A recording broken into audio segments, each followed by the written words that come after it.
नमस्कार। मैं doctor R K Tripathi, associate professor, Narayan college Sikohabad. आज आपको use of plant residues in field and their benefits in crop production के बारे में डिटेल में चर्चा करूँगा। What are the plant residues? सबसे पहले मैं आपके इसके बारे में बताऊंगा। जितने भी पौधे के पार्ट्स होते हैं, जितने भी एनिमल्स के पार्ट्स होते हैं, they all are organic in nature. इनको हम अक्सर ऐसे ही मृदा में छोड़ देते हैं आफ्टर हार्वेस्टिंग। इनका हम प्रॉपर यूज नहीं करते हैं। कुछ लोग इनको जला देते हैं, कुछ लोग ऐसे ही किनारे फेंक देते हैं बाहर अपने फील्ड से निकाल करके। जो वास्तव में नासमझ हैं वो ऐसा करते हैं। मुझको क्या करना चाहिए कि जितने भी प्लांट रेजिड्यूज हैं आफ्टर हार्वेस्टिंग, बहुत सारे प्लांट के पार्ट्स होते हैं, जैसे लीफ हुआ, स्टेम हुआ, फ्लावर हुआ, फ्रूट हुआ, रूट्स हुई, ये सारे इनके प्लांट के पार्ट्स होते हैं। ये जब पौधा पूरी तरह से मैच्योर हो जाता है, फाइनल स्टेज में जब वो अपना लाइफ साइकिल पूरा कर लेता है, इसके बाद उसका जो व्यर्थ पदार्थ बचता है उसी को हम रेजिड्यूज कहते हैं। कभी कभी हम इसका प्रयोग विभिन्न प्रकार के, जैसे पशुओं के नीचे बिछाना है, ऊपर हमें शेड बनाना है, या हमें कभी रस्सी वगैरह उनका बनाना है, इनमें भी प्रयोग कर लेते हैं। लेकिन हमें क्या करना चाहिए, इसकी इम्पोर्टेंस को समझना चाहिए और इम्पोर्टेंस को समझ करके हमें इसको प्रॉपर यूज करना चाहिए।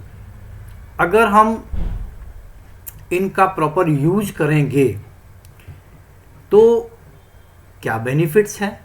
फर्स्ट ऑफ ऑल मैं आपको बेनिफिट ही बता रहा हूँ, जिसकी वजह से आप इसको ध्यान से पढ़ेंगे, ध्यान से सुनेंगे और इंटरेस्ट क्रिएट होगा कि वास्तव में प्लांट रेजिड्यूज के कितने लाभ हैं। जब हम इन रेजिड्यूज को हम किसी खेत में डालते हैं, डालने से पहले हम उनको सड़ाते हैं, डिकम्पोज करते हैं। डिकम्पोज करने के बाद जो फाइन मटेरियल तैयार होता है, निकल करके आता है, उसको हम कहते हैं मैन्योर। इसको कहते हैं ऑर्गेनिक मैन्योर।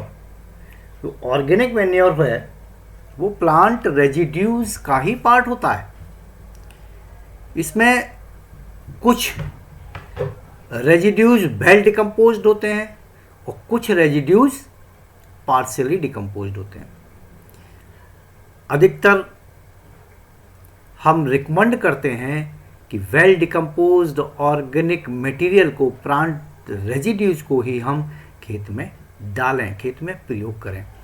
अगर हम पार्शियली डिकम्पोज्ड ऑर्गेनिक मटेरियल को या प्लांट रेजिड्यूज को हम खेत में डालेंगे तो क्या होगा, बहुत सारी बीमारी, बहुत सारे कीट, जैसे टर्माइट वगैरह है, बहुत सारे ग्रब्स उसमें लग जाएंगे, जो कि खेत में पहले तो प्लांट रेजिड्यूज को खाएंगे और जब प्लांट रेजिड्यूज खत्म हो जाएगा तो खेत में जो पौधा उगेगा उस पौधे की जड़ों को, उस पौधे के डंठल को और इवन देन पूरे पौधे को समूचा चट कर जाएंगे। टर्माइट को देखा होगा, जो प्लांट रेजिड्यूज को ही खाता है, प्लांट को भी बाद में खाने लगता है।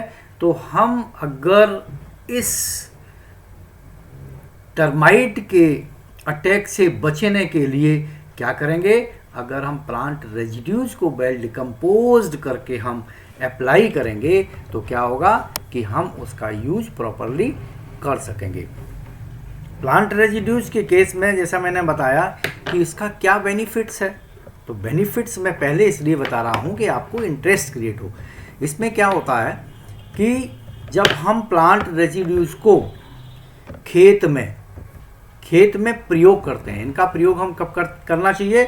इनको जब हम बुवाई से पहले, जब हम जुताई करते हैं, हम बुवाई से पहले हम इसको खेत में फैला देते हैं और फैलाने के बाद मिट्टी पलटने वाले हल से हम अच्छी तरह से उसको जुताई कर देते हैं, जिससे कि प्लांट रेजिड्यूज पूरी तरह से हमारी मिट्टी के साथ मिल जाए। जब पूरी तरह से मिल जाएगा तो क्या होगा?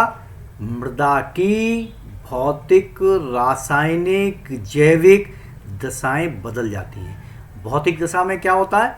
भौतिक दशा में जैसे उसका स्ट्रक्चर बदल जाएगा। उसके स्ट्रक्चर कई प्रकार के होते हैं, पीट होता है, ग्रेनुलर होता है, ब्लॉकी होता है, सब एंगुलर ब्लॉकी होता है। ये स्ट्रक्चर जो हैं इनके अलग अलग रोल होते हैं, अलग अलग महत्व होते हैं। सबसे बेहतर, सबसे अच्छा जो क्रॉप प्रोडक्शन देता है वो ग्रेनुलर स्ट्रक्चर देता है। ग्रेनुलर स्ट्रक्चर में परिवर्तित हो जाएगा। अगर हमारी मृदा सैंडी है तो अगर हम उसमें ऑर्गेनिक या प्लांट रेजिड्यू सड़ा हुआ डालते हैं तो उसमें बहुत कुछ सुधार हो जाएगा। अगर हमारी मृदा क्ले टाइप की है, फिल्ट्रेशन बिल्कुल नहीं होता, जैसा कि सैंड सॉइल में पानी का फिल्ट्रेशन ज़्यादा होता है और क्ले सॉइल में कम होता है, दोनों ही फसल उत्पादन के लिए घातक हैं। तो जब हम ऑर्गेनिक रेजिड्यूज़ का हम उसमें प्रयोग करेंगे तो उसमें फिल्ट्रेशन रेट बढ़ जाएगा। हमारी जो क्ले सॉइल है जो बिल्कुल स्टैग्नेट हो चुकी है उसमें पोर स्पेस बढ़ जाएंगे। तो फिजिकल कंडीशन जब ग्रेनुलर स्ट्रक्चर हो जाएगा तो सारी फिजिकल कंडीशन उसकी मृदा की बदल जाएगी। तो जब कंडीशन बदल जाएगी तो डेफिनेट है कि पौधों की वृद्धि, पौधों की विकास, पौधों को न्यूट्रिएंट लेने की क्षमता बढ़ जाएगी और पौधों का विकास उसमें अच्छा होगा। इसी तरह से हम उसमें जल के धारण की क्षमता, जल के होल्डिंग की क्षमता और रिटेंशन की क्षमता बढ़ जाएगी। मृदा का तापक्रम बढ़ जाएगा। प्रत्येक पौधे के बीज को जमने के लिए हमें टेम्परेचर की आवश्यकता होती है, तो हमें टेम्परेचर भी उसका बढ़ जाएगा और वायु का आदान प्रदान भी हो जाएगा। और उसमें क्या होगा? पोरोसिटी बढ़ जाएगी, उसमें डेंसिटी बढ़ जाएगी, बल्क डेंसिटी और पार्टिकल डेंसिटी भी सुधर जाती है और हमें रिक्त स्थानों की संख्या भी बढ़ जाती है। रिक्त स्थानों की संख्या का बहुत महत्व है पौधों के क्रॉप प्रोडक्शन में। जितने ही अधिक रिक्त स्थान होंगे उतना ही वायु का संचार उत्तम होगा, जो उतने ही पौधों के जो पोषक तत्व हैं वो निचली तहों से आकर के ऊपर पौधों तक पहुंचेंगे और जो पोषक तत्व ऊपर से हमने दिए हैं वो निचली जड़ों में भी आसानी से पहुंच सकेंगे। और विभिन्न प्रकार की क्रियाएं जो भी है, नाइट्रिफिकेशन है, डिनाइट्रिफिकेशन है, ऑक्सीडेशन है, रिडक्शंस है, बहुत सारी क्रियाएं जो हैं मृदा में रिक्त स्थानों की अधिकता में, रिक्त स्थानों के प्रॉपर कॉम्बिनेशन से सुधर जाएंगी। और क्या होगा? उसमें जल के धारण की क्षमता, जल के रिटेंशन की क्षमता, रिक्त स्थानों की संख्या तथा उसमें रेजिस्टेंस टू रैप्चरनेस, हमें उसकी रेजिस्टेंस रैप्चरनेस बढ़ जाएगी। हमें उसमें फिसलन जो होती है, जो कि एक महत्वपूर्ण पार्ट होता है क्रॉप प्रोडक्शन का, वो भी रुक जाएगा। और क्या होगा? सॉइल का पीएच बहुत इंपॉर्टेंट चीज़ है। मृदा का पीएच मान, ये फिजिको केमिकल प्रॉपर्टी होती है, लेकिन पीएच मान भी उत्तम हो जाएगा। पीएच क्यों उत्तम हो जाएगा? इसमें जब हम डालेंगे खादों को तो इनके सड़े हुए पार्ट से विभिन्न प्रकार के कार्बोनिक एसिड्स निकलते हैं। ये कार्बोनिक एसिड्स मृदा को उत्तम बनाते हैं। जैसे यदि मृदा हमारी क्षारीय है, यदि मृदा का पीएच मान अधिक है तो उस पीएच मान को कम करने के लिए जो इसमें से निकले हुए एल्कलाइड्स हैं वो रोल अदा करते हैं। अधिकतर देखा गया है कि उत्तम पीएच वाली मृदा में ही फसल का उत्पादन उत्तम होता है। इसी प्रकार के और भी बहुत सारी क्रियाएं हैं, जैसे मृदा की रासायनिक क्रियाएं, मृदा का रासायनिक कंडीशन उसकी सुधर जाएगी। रासायनिक कंडीशन से मतलब है कि विभिन्न प्रकार की क्रियाएं, जैसे नाइट्रिफिकेशन, डिनाइट्रिफिकेशन, इनकी कैपेसिटी, इनकी एक्टिविटी हमें बढ़ जाएगी। किस में बढ़ जाएगी? हमारी मृदा में। क्यों? क्योंकि जितने भी सूक्ष्म पोषक तत्व हैं, जितने भी सूक्ष्म जीव हैं, वो सूक्ष्म जीव की एक्टिविटी बढ़ जाएगी, क्योंकि उन्हें जब हम कार्बनिक पदार्थ देंगे, रेजिड्यूज सड़ा हुआ हमें उपलब्ध करवाएंगे, तो वो रेजिड्यूज उनके भोजन का कारण बनेंगे, उनको भोजन प्रदान करेंगे, और जब भोजन मिलेगा तो उनकी संख्या बढ़ जाएगी, और जब उनकी संख्या बढ़ जाएगी तो कार्बन नाइट्रोजन का रेशियो उत्तम हो जाएगा। ये कार्बन नाइट्रोजन का रेशियो मृदा में क्रॉप प्रोडक्शन की कैपेसिटी को बढ़ा देता है। इसके अतिरिक्त और क्या होता है? विभिन्न प्रकार की एक्टिविटीज़, जैसे जब हम उसमें डालते हैं, रेजिड्यूज का प्रयोग करते हैं, तो जैविक दशाएं भी बदल जाती हैं।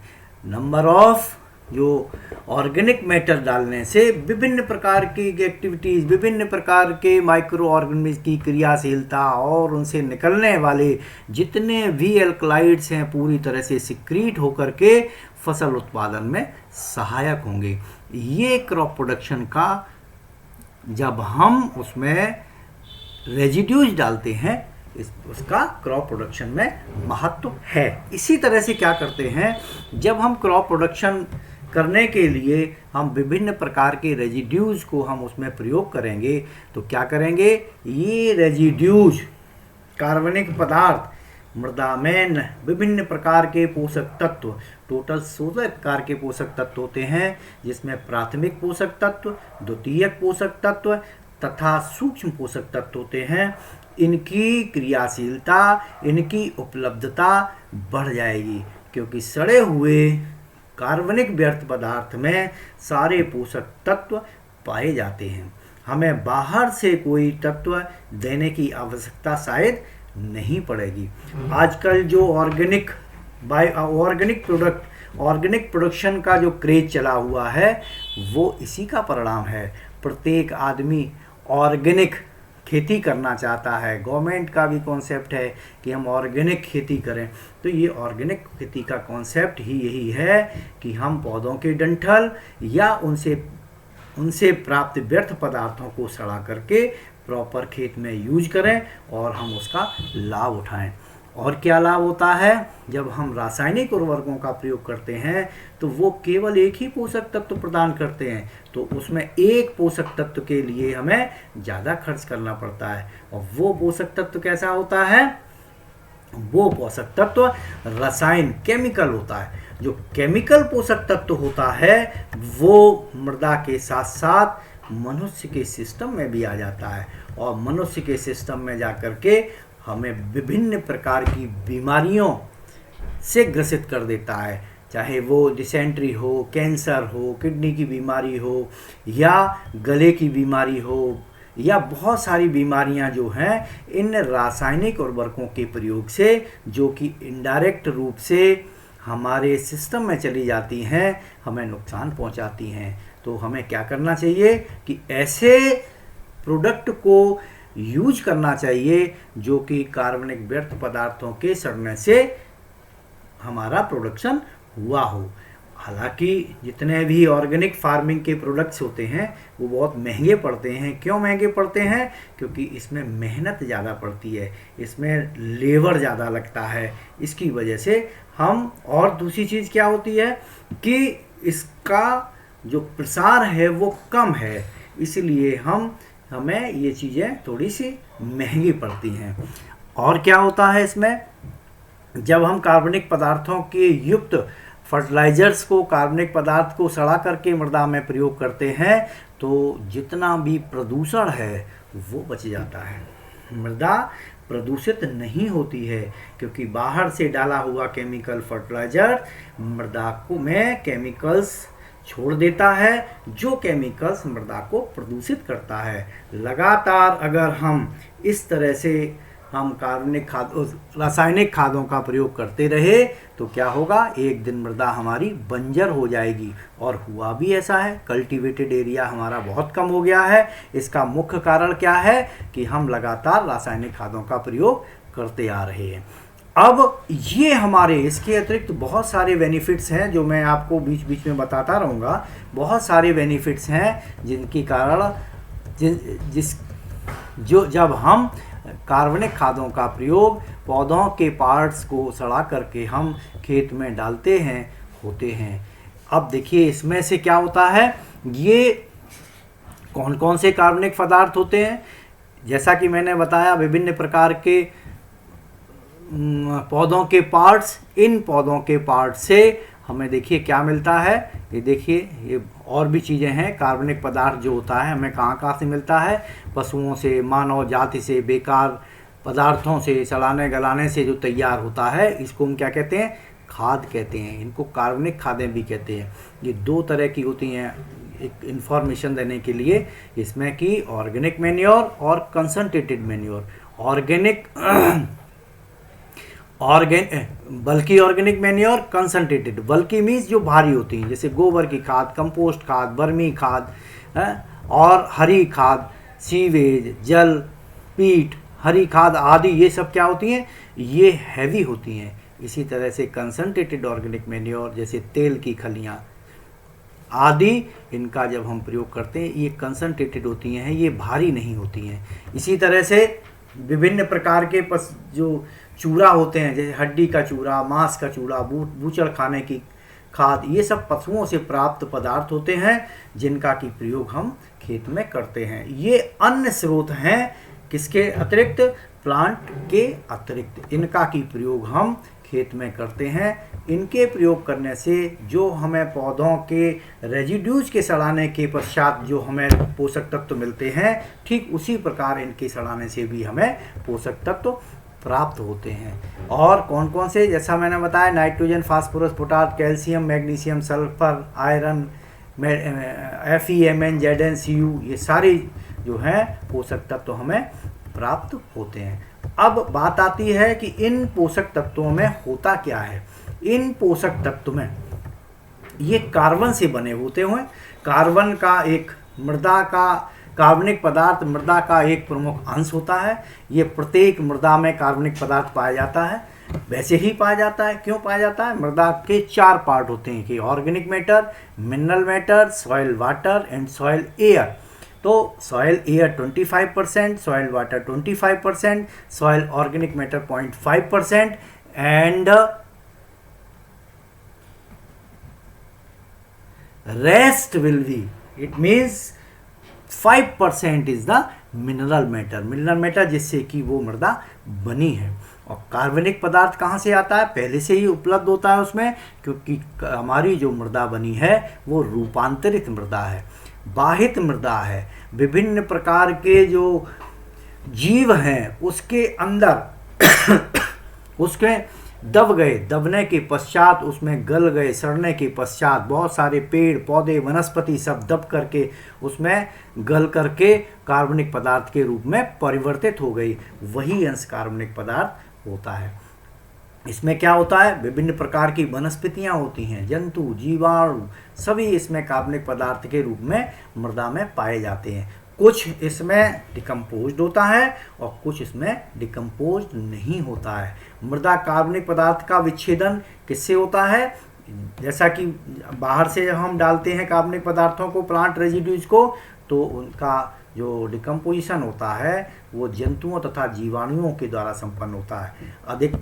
अत्यंत जटिल तथा रासायनिक क्रियाओं द्वारा उत्पादित पदार्थ की पहचान करना मुश्किल होता है। इसमें प्रोटीन की मात्रा का अंश पाया जाता है। जो प्रोटीन क्या होती है, ये नाइट्रोजन तत्व का उत्पादक होता है। जो नाइट्रोजन हमें प्रदान करती है प्रोटीन, सभी प्रकार के कार्बनिक पदार्थ जो मृदा में मिलाए जाते हैं या शेष रह जाते हैं, मृदा कार्बनिक पदार्थ कहलाते हैं। इन कार्बनिक पदार्थ में परिपक्व पौधे में क्या होता है, निम्नलिखित अवयवों की प्रतिशत मात्रा का अनुमान लगाया गया है, जो लेबोरेटरी में टेस्ट की गई है कि कार्बोहाइड्रेट होता है, वसा होता है, वसीय यौगिक होते हैं, मोम होता है, टैनिन होता है, लिग्निन होता है, सरल एवं जल विलेय तथा क्रूड प्रोटीन भी इन कार्बनिक पदार्थों में पाया जाता है। इसमें कि कार्बोहाइड्रेट के अंतर्गत क्या होता है, शर्करा, शुगर, स्टार्च 1.5%, हेमीसेल्यूलोज 10 से 28%, सेल्यूलोज 20 से 25% तथा फैट कितना होता है, 1.8% होता है। लिग्निन 10 to 30%, सरल एवं जल विलेय और क्रूड प्रोटीन 1 से 15% तक किसमें पाई जाती है। ये अनुमान लगाया गया है कि ये एक पौधे में पाई जाती है। जब ये सड़ती है, जब ये कार्बनिक पदार्थ सड़ता है तो मृदा में ये सारे तत्व मिल जाते हैं।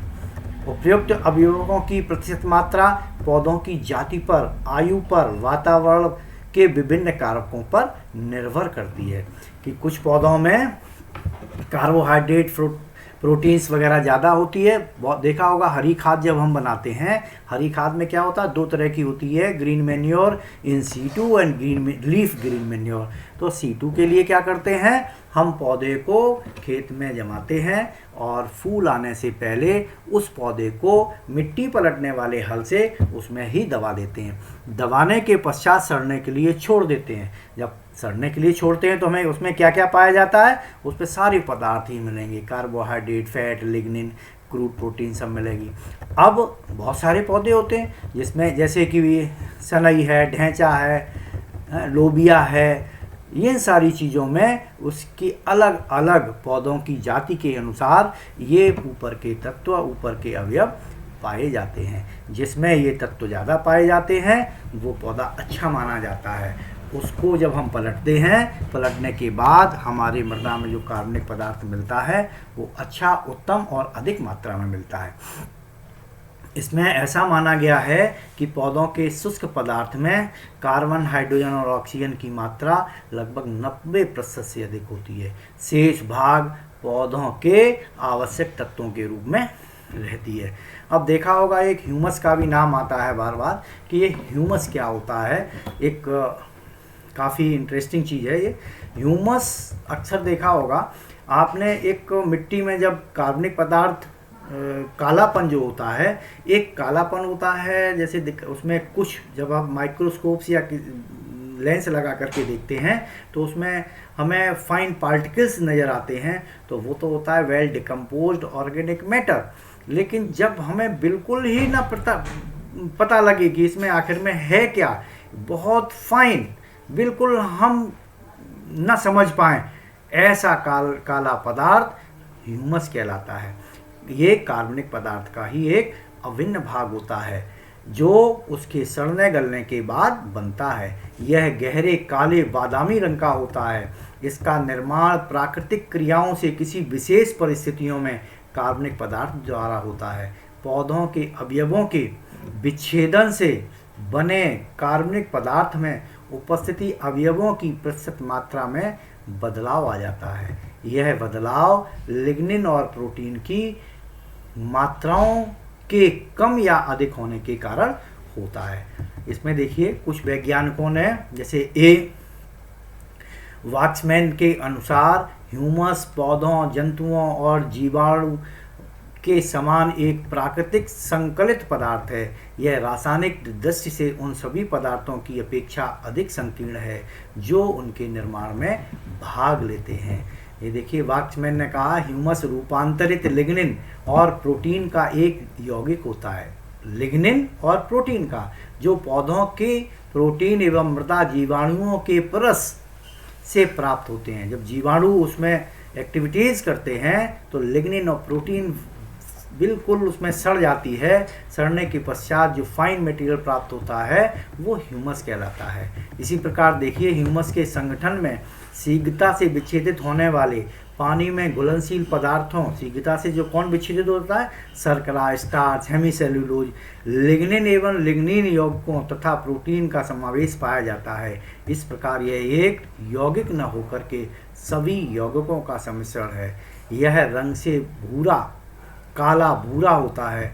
इसका अणुभार अपने मूल पदार्थों से अधिक होता है। ह्यूमस में लिग्निन और प्रोटीन पदार्थों का संकीर्ण यौगिक होता है। इसे लिग्नो प्रोटीनेट संकीर्ण के नाम से भी जाना जाता है। ये देखिए इसके प्रमुख गुण हैं। यह गहरे भूरे रंग, काले रंग का जटिल पदार्थ होता है। यह पानी में अविलेय, पानी में अगर हम डाल देंगे तो ये घुलेगा नहीं, ऐसा ये होता है। इसमें कार्बन का प्रतिशत 58% होता है। नाइट्रोजन की मात्रा 3 से 6% तक पाई जाती है। कार्बन नाइट्रोजन का रेशियो 10:1 होता है। धनायन विनिमय शक्ति मृतिका की तुलना में 7 से 8 गुना अधिक रहती है। ये इसमें कॉलाइडल प्रॉपर्टी रखने वाला ही पदार्थ होता है। इसको नाइट्रोजन, फास्फोरस, सल्फर का प्रमुख भंडार घर के रूप में भी मानते हैं। इसमें क्या होता है, सोर्स ऑफ नाइट्रोजन, फास्फोरस और सल्फर होता है। इसमें देखिए एक परिपक्व पौधे में कार्बनिक पदार्थ में उपस्थित अवयवों की प्रतिशत मात्रा, परिपक्व पौधे में सेल्यूलोज 20 से 50% और कार्बनिक पदार्थ 2 से 10%, हेमीसेल्यूलोज 10 से 30% और कार्बनिक पदार्थ 0 से 2%, लिग्निन 10 से 30% तथा कार्बनिक पदार्थ 35 से 50%, प्रोटीन 1 से 15%, कार्बनिक पदार्थ 28 से 35%। सबसे ज़्यादा जो कार्बनिक पदार्थ पाया जाता है वो लिग्निन और प्रोटीन में पाया जाता है। लिग्निन बहुत हार्ड होता है तो उसमें कार्बनिक पदार्थ ज़्यादा पाया जाता है। मोम, जो जिसे कहते हैं चिकनाई, 1 से 8% होता है। ये ह्यूमस कैसे बनता है, ये प्लांट रेजिड्यूज का ही पार्ट होता है। इसका निर्माण विच्छेदन के अंतर्गत पादप के अवशेषों के साथ साथ जीवाणुओं की कोशिकाओं में संचित अवयवों तथा कुछ दूसरे प्रकार के मध्यम और अंतिम उत्पादों से होता है। इसमें क्या होता है, पौधे के पार्ट होते हैं और जीवाणुओं की सक्रियता, इसका संगठन बदलता रहता है। डिपेंड करता है कि हमारा कौन से जीवाणु किस पदार्थ को डिकम्पोज करते हैं। इसको हम मृदा में कार्बनिक अवशेष पूरी तरह से विच्छेदित नहीं होते हैं, एक के बाद एक अवयवों का निर्माण करते हैं। कार्बनिक अवशेषों से प्राप्त ह्यूमस में शीघ्रता से विच्छेदित पानी में घुलनशील अवयवों जैसे सेल्यूलोज तथा हेमीसेल्यूलोज के साथ साथ लिग्निन और उसके यौगिक तथा वृद्धि की गई प्रोटीन की उपस्थिति होती है। लिग्निन प्रायः पादप अवशेषों के रासायनिक परिवर्तन के बाद बनता है। इसकी बनावट 6 कार्बन चक्र से होती है। कार्बन चक्र हमने आपको इसमें शो कर रहे हैं। इस प्रकार ह्यूमस में लिग्निन और प्रोटीन दोनों यौगिकों का संचयन होता है। ऑर्गेनिक मैटर में सबसे ज़्यादा ऑर्गेनिक मैटर पाया जाता है। इसमें चिकनाई, मोम पदार्थ मध्यम प्रकार के विच्छेदन प्रतिरोधक हैं। मृदा में लिग्निन अमीनो अम्ल तथा दूसरे यौगिक मिलकर एक संकीर्ण प्रतिरोधक यौगिक बनाते हैं। मृदा में प्रोटीन शीघ्र ही विच्छेदित हो जाती है। ह्यूमस में प्रोटीन का संचय कुछ अतिरिक्त प्रक्रियाओं द्वारा होता है। इसमें से पहली प्रक्रिया प्रोटीन अणुओं का क्ले खनिज की सतह पर अधिचूर्ण पाया जाना विच्छेदन के प्रति अवरोधी माना जाता है। दूसरा कारण एंजाइम है जो प्रोटीन का विच्छेदन करता है। इसमें साइकिल जो दिया गया है, ये विच्छेदन कार्बनिक पदार्थों के विच्छेदन में लिग्निन, कार्बोक्सिल तथा फिनोलिक वर्गों में बढ़ोतरी होती है। इससे फिनोलिक वर्ग के बड़े बड़े अणुओं का एकत्रीकरण पाया जाता है। इसमें इसकी विशैलता, फिनोलिक की विशैलता, फिनोलिक के कारण विशैलता होती है। इसकी विशैलता अधिकांश जीवाणुओं को सड़ने में सुरक्षा प्रदान करता है। कार्बोक्सिल और फिनोलिक वर्ग दोनों ही हाइड्रोक्साइड आधारित अम्ल होते हैं जो हाइड्रोजन को ग्रहण करते हैं तथा निकालते हैं। यह क्रिया मृदा विलयन के पीएच पर निर्भर करती है। इसमें जो होता है, ह्यूमस में नाइट्रोजन तथा सल्फर दोनों ही तत्व पाए जाते हैं। इसमें कुछ नाइट्रोजन पेप्टाइड के रूप में और कुछ 50 से 70% कार्बनिक रिंग के रूप में पाई जाती है। ये रिंग बड़ी मुश्किल से टूटती है। जो नाइट्रोजन की रिंग होती है वे बड़े मुश्किल से टूटती है। इसी प्रकार सल्फर कुछ एमिनो अम्ल और कुछ दूसरे रूपों में ह्यूमस में पाया जाता है। ह्यूमस के निर्माण में कार्बनिक पदार्थ का CN अनुपात में कमी आ जाती है। यह अनुपात उच्च स्तर पर पादप कार्बनिक पदार्थ में 25 से 100 तक तथा कम स्तर वाले कार्बनिक पदार्थों जैसे बैक्टीरिया में लगभग 10 पाया जाता है। इस प्रकार कार्बन और सल्फर का अनुपात भी घटता है। ह्यूमस एक अस्थायी पदार्थ होता है जिस पर विभिन्न प्रकार के जीवाणुओं की क्रियाएं लगातार चलती रहती हैं, इसलिए इसका रासायनिक संगठन अनिश्चित होता है। फिर भी विलेयता के आधार पर इसमें फैल्विक एसिड, ह्यूमिक एसिड, ह्यूमिन में विभाजित किया जा सकता है। प्रथम 2 फैल्विक और ह्यूमिक अम्ल सोडियम हाइड्रोक्साइड में घुलनशील होते हैं। विलयन का अम्लीय माध्यम करने से ह्यूमिक अम्ल प्रेसिपिटेट होकर बाहर आ जाता है। इसकी जब हम करते हैं ह्यूमस की पहचान टन सोडियम हाइड्रोक्साइड में अवलेय होने से की जाती है। ये देखिए ह्यूमस में विभिन्न अवयवों का विवरण दिया हुआ है। ये कार्बनिक पदार्थ है। गहरे रंग का ह्यूमस क्षार से उपचारित होता है और अविच्छेदित पादप के अवशेष ह्यूमस पदार्थ रहित ये किस में परिवर्तित हो जाते हैं? ये अघुलनशील ह्यूमिन अम्ल से उपचारित किए जाते हैं और घुलनशील हामिक कललीय में परिवर्तित हो जाते हैं। ये देखिए अवक्षेप किसका बनता है? ह्यूमिक अम्ल का बनता है। अवक्षेप रहित घोल क्या होता है? फैल्विक एसिड का होता है। इसके मृदा कार्बनिक पदार्थ का निर्माण कैसे होता है, जो अभी हमने बताया कौन पदार्थ कितनी शीघ्रता से इसके तालिका द्वारा दर्शाया गया है, कौन सा पदार्थ कितनी जल्दी सड़ता है। पदार्थ तो अभी जैसा मैंने डिस्क्राइब किया है कि सभी शर्करा होती है, प्रोटीन होती है, लिग्निन होती है, सेलुलोज होता है, स्टार्च होता है और इसमें फैट भी होता है। इस तालिका द्वारा ये समझाया गया है कि मृदा में कार्बनिक पदार्थ का निर्माण जैव रासायनिक प्रतिक्रियाओं द्वारा संपन्न होता है।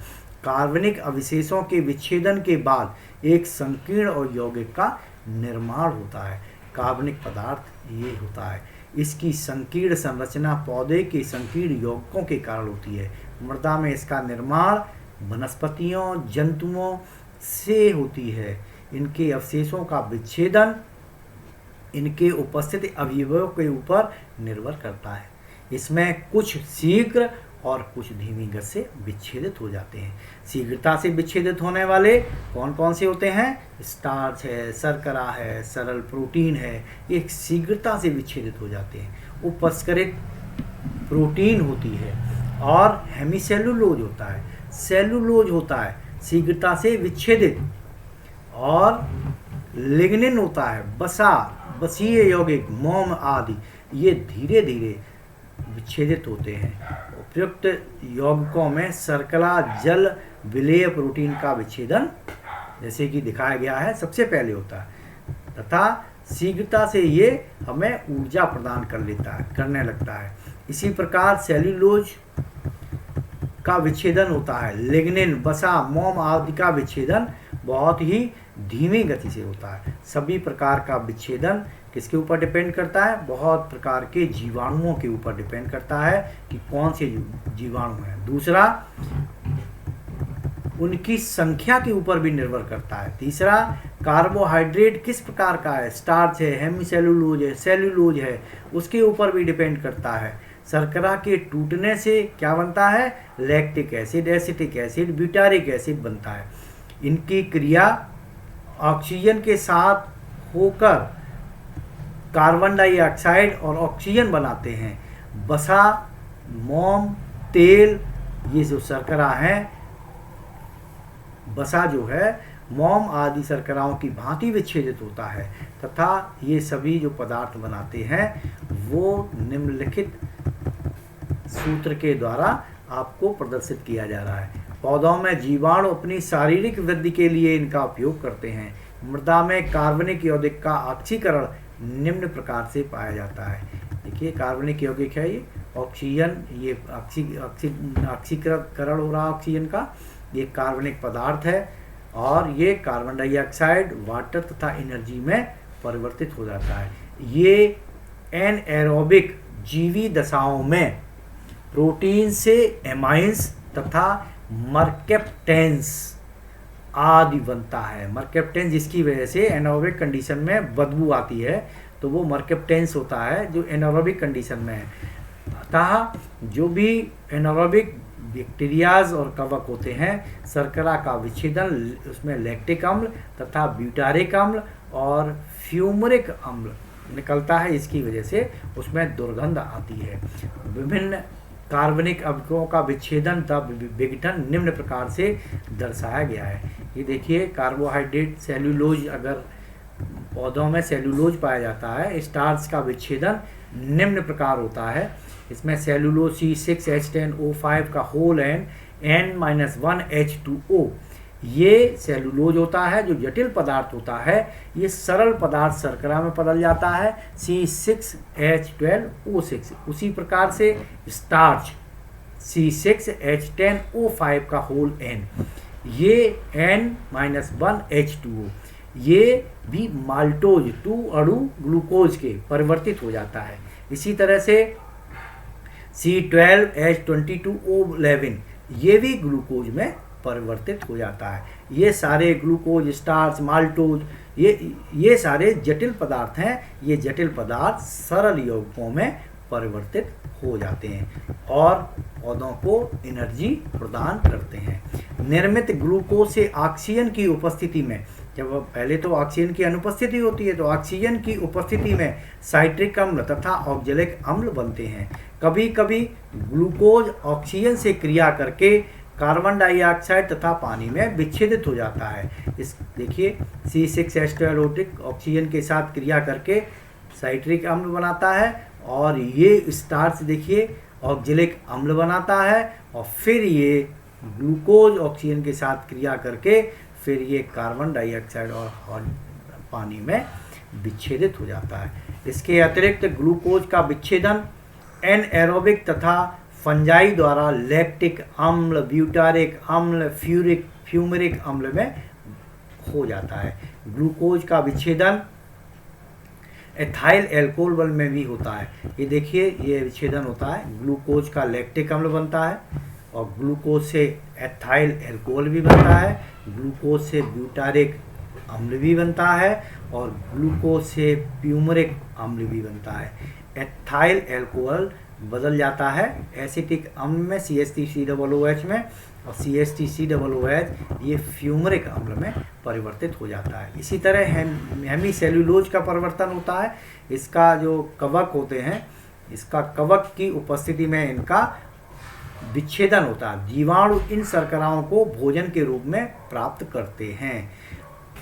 ये देखिए, पॉलीयूरोनाइड के जल विशेषण से सुगर एसिड का मिश्रण प्राप्त होता है। इसके विच्छेदन में जीवाणुओं को नाइट्रोजन तत्व की आवश्यकता अधिक होती है, क्योंकि जीवाणुओं को भोजन के लिए हमें नाइट्रोजन चाहिए। इसकी कमी में जीवाणुओं की वृद्धि रुक जाती है, इसलिए पर्याप्त नाइट्रोजन की उपस्थिति में ही हेमीसेल्यूलोज का विच्छेदन संभव है। ये देखिए, प्रोटीन का विच्छेदन, प्रोटीन नाइट्रोजनस सब्सटेंस होता है। प्रोटीन अधिक परमाणु वाले जटिल यौगिक होते हैं।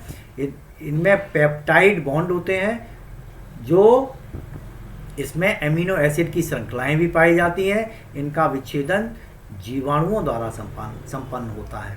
ये देखिए, इनमें अमीनो अम्ल जीवाणुओं की क्रिया द्वारा अमोनिया, कार्बन डाइऑक्साइड, अल्कोहल, विभिन्न प्रकार के कार्बनिक अम्ल में बदल देते हैं। ये देखिए, एनारोबिक दशाओं में प्रोटीन से एमाइंस, मर्कप्टेंस आदि बनते हैं। जैसा कि पहले बताया था कि ये दुर्गंध युक्त पदार्थ होते हैं, लेकिन एरोबिक दशाओं में अमोनिया का निर्माण होता है। प्रोटीन से विच्छेदित एमिनो अम्ल जल विशेषण क्रिया तथा कार्बन डाइऑक्साइड तथा अमोनिया में बदल जाते हैं। निष्कासित अमोनिया नाइट्रिफिकेशन क्रिया तथा नाइट्रोजन का रूप धारण कर लेती है। प्रोटीन का विच्छेदन उनकी प्रकृति, कार्बोहाइड्रेट की उपस्थिति, मृदा की अवस्था पर निर्भर करता है। मृदा में अधिक नाइट्रोजन की मात्रा होने से जीवाणु अपनी शारीरिक वृद्धि करने में इस्तेमाल करते हैं। इससे जीवाणु अपने शरीर के प्रोटोप्लाज्म तथा अन्य नाइट्रोजनी युक्त का निर्माण करते हैं। शोधकर्ताओं में जो पाया है वो प्रोटीन के विच्छेदन में कुल नाइट्रोजन की मात्रा का लगभग 50 से 80% अमोनिया के रूप में मुक्त होता है, जो अधिकांश जीवाणुओं द्वारा ग्रहण कर लिया जाता है। मृदा में कार्बनिक पदार्थ में अन्य नाइट्रोजनी युक्त पदार्थों का समावेश होता है। इसमें से मुख्य यौगिक यूरिया, प्यूरिन, कोलिन, साइनामाइड आदि हैं। ये देखिए, ये अमोनिया का विच्छेदन यूरेज एंजाइम की उपस्थिति में ये कार्बन डाइऑक्साइड तथा अमोनिया प्राप्त होती है। ये बहुत ही इम्पोर्टेंट है। ये ह्यूमस का निर्माण कैसे होता है? ये पादप पदार्थ, प्लांट पार्ट्स होते हैं जो रेजिड्यूज होते हैं, ये मृदा का पदार्थ होता है। ये देखिए, सेलुलोज, हेमीसेलुलोज, शर्करा, तेल, चिकनाई आदि ये पदार्थ कुछ पाए जाते हैं। ये प्रोटीन, एमिनो एसिड्स, लिग्निन, ये अविच्छेदित कुछ पदार्थ रह जाते हैं। ये सेलुलोज वगैरह सूक्ष्म जीवाणुओं की क्रियाशीलता द्वारा ये कार्बनिक अम्ल बन जाता है, वाटर और कार्बन डाइऑक्साइड आ जाता है। और ये देखिए, प्रोटीन, एमिनो एसिड सूक्ष्म जीवाणुओं द्वारा विच्छेदित होकर के अमोनिया, नाइट्रस ऑक्साइड और नाइट्रेट बनाता है, नाइट्राइट और नाइट्रेट बनाता है। ये कार्बनिक अम्ल जो है CO2O और पानी बनाता है। ये जीवाणु संबंधित कोशिकाओं के कौन कौन से पदार्थ होते हैं? प्रोटीन, देखिए चिकनाई, मोम, हेमीसेलुलोज, ये सब मिलकर के इसमें पड़े रहते हैं और ये ह्यूमस बनाते हैं।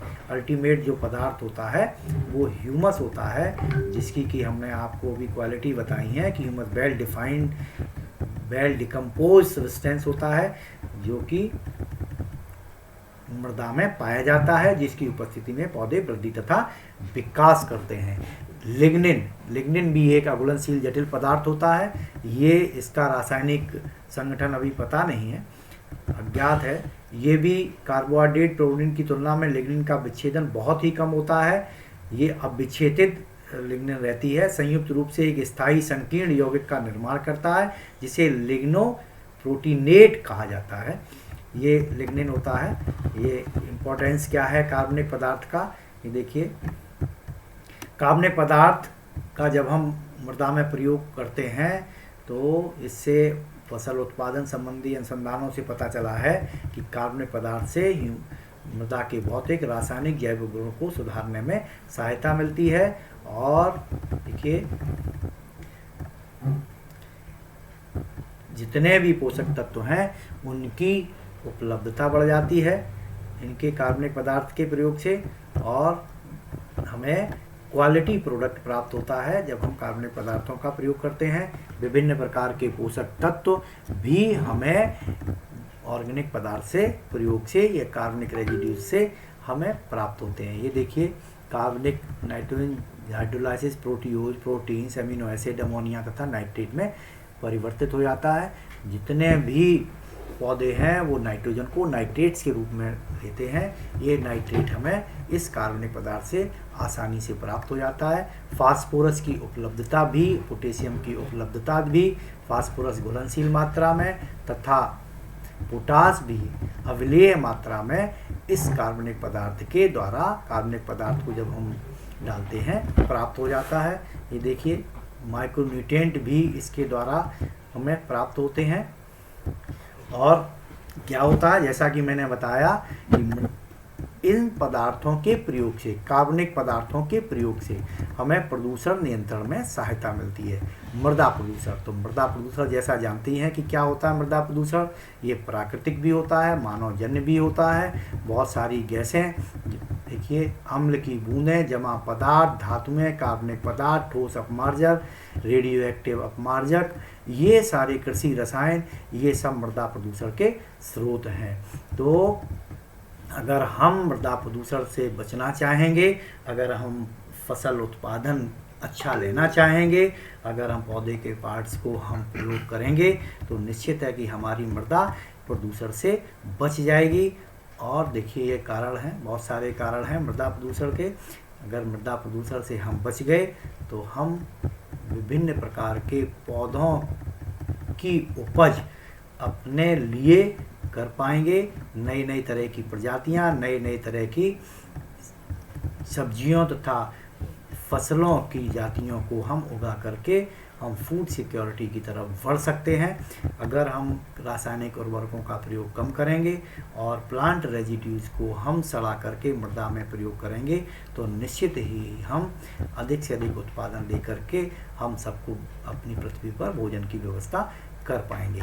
हमने देखा गया है पहले, अभी सरकार भी इस पर बहुत जोर दे रही है कि हमने देखा है कि अधिकतर जो प्लांट रेजिड्यूज हैं उनको हम जला देते हैं, धान की पुआली जला देते हैं, इससे कितना वायु प्रदूषण होता है। मृदा प्रदूषण के साथ साथ वायु प्रदूषण भी होता है, जो कि जिससे के कारण विभिन्न शहरों में विभिन्न प्रकार की घटनाएं, दुर्घटनाएं, विभिन्न प्रकार की बीमारियों से लोग ग्रसित हो जाते हैं, जिसको रोकना की बहुत ही आवश्यक है।